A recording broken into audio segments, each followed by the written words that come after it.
Hello, everybody. Brad Pointer here. I've been away for a while from YouTube and from pretty much all the creative endeavors that I was attempting earlier, and I've been inspired to do something new and different. I'm going to be reacting to songs that I haven't heard from my favorite band in the world. And you're like, wait, Brad, if they're your favorite band, why haven't you listened to all their music? Well, I can tell you, it's Rush. First of all, there's albums upon albums and decades upon decades of music for me to listen to. And I've listened to pretty much everything, I think, up until Counterparts, the album Counterparts, which was 1993. There's a reason for that. There's several reasons for that. And this video is not going to be me reacting to the music yet. This video is me explaining things about why I'm going to be reacting and what, how this weird thing came about where it's my favorite band and there's songs that I haven't heard. There are multiple reasons, but here's kind of what happened. In 1996, I was in a band myself, and pretty much the bigger part of the 90s, I was in a band. It was a great time. I'm not gonna lie to you. I really liked being in a band, and I was a bass player. So obviously, Rush is like, hey, you're a bass player, you should listen to Rush. And I was like, okay, I'll give these guys a listen to. And first exposure was the Temples of Syrinx by Rush on the 2112 album. There was a guy that was a drummer, and he was a big Rush drummer.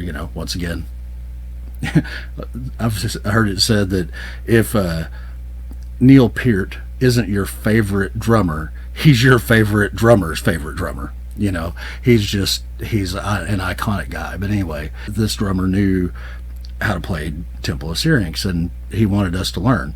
And I started listening to that, to 2112. I was just blown away by the musicianship, by everybody involved, and I started listening to that song and just fell in love with Rush.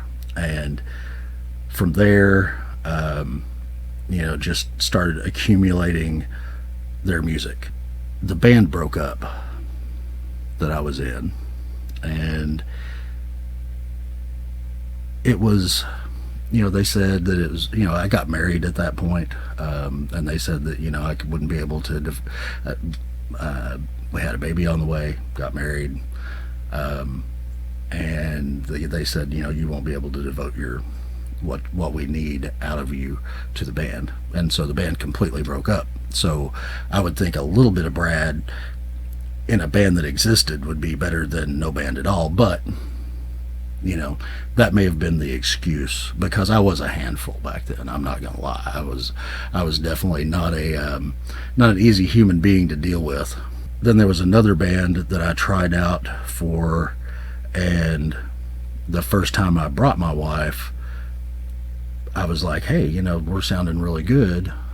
It's just a cover band, but it's come out and listen, because she loved me playing music. That was a thing.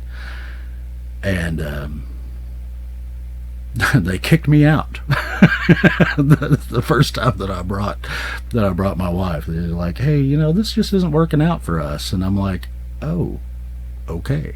And once again, I know exactly why. I was very full of myself. I really was. As a musician, I was quasi-talented, I did okay. I was a pretty good bass player. I'm not going to say, more than that. But in my mind, at the time, you would have gotten a different answer out of me. I wanted to make everything my own, and even these cover songs. We're playing Robin Trower, "Day of the Eagle," and it's music that I'd never heard before. So guitar players playing, drummers playing, they're doing their thing, and I'm just like, oh, okay, yeah, let's do this. Boy, that'd sound good if I do this kind of thing, play these kind of notes. And offset a little bit, but that wasn't how the song went.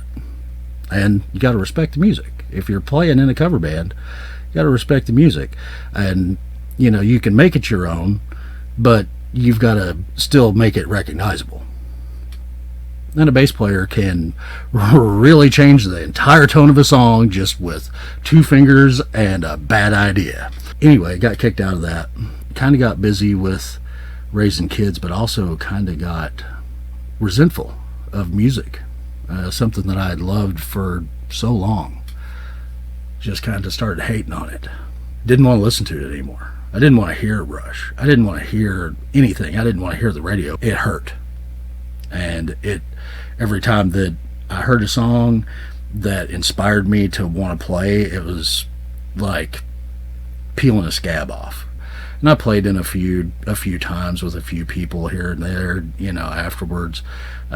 Never got another band together. Never said, hey, let's make music. I cut myself off from all music. Not only did I not play, you know, but rarely. And that was with, you know, some good old boys that I'd played with when I was a kid, and some of the guys that I went to high school with. And, you know, I moved back from Dallas into the area that I live in now, where I was born and raised.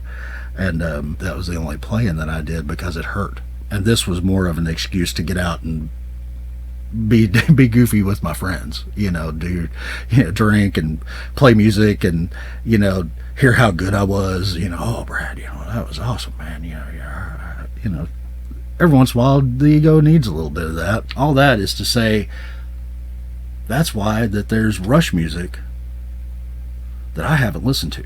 I'm really anxious to listen to that music. I really, you know, recently I've kind of given myself a reprieve. Pause for not crying.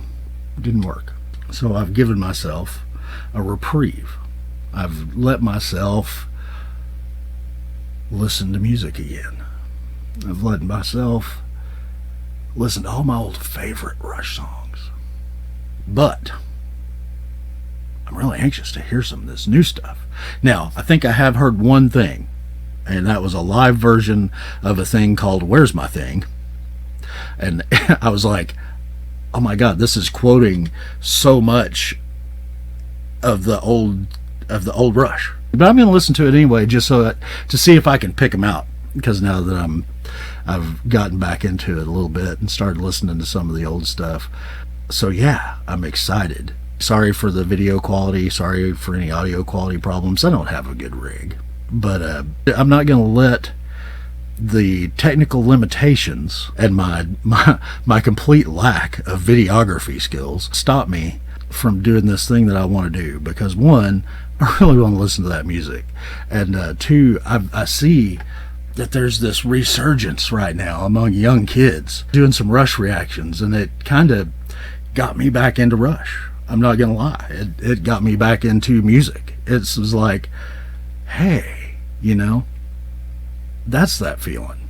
That's that feeling. That's the thing that I've been missing. And I got a brand new grandbaby. Life is good. I thought that might give you guys a unique perspective, you know, as someone who's hearing something for the first time from the band that is their most beloved band. 3 guys, my favorite musicians in the world, including myself, of course. Obviously, I couldn't carry water for Geddy Lee. I might be able to pull off a few entire songs on the bass guitar while not singing or while not playing keyboards with my feet. I might be able to play just the simple bass line. Simple. Okay. It's Geddy Lee. Never mind. The entire song's a bass solo. But, nope. That's just Rush song. And I don't know what this is. It's just something that I feel compelled to do. Really want to listen to these songs and give you guys maybe a little bit of benefit of my prior Rush experience. Maybe a little bit of prior bass experience, or just as a person who loves music. And you know, I think I may have a unique perspective as somebody who stepped out of it for so long. But we're going to focus on Rush. Rush is awesome. We love them. We're going to start with Test for Echo. We're going to go in album order because, I don't know these songs. Thank you guys for watching. Keep an eye out for the actual reaction videos that are to come. And I'll see you next time. Have a good day.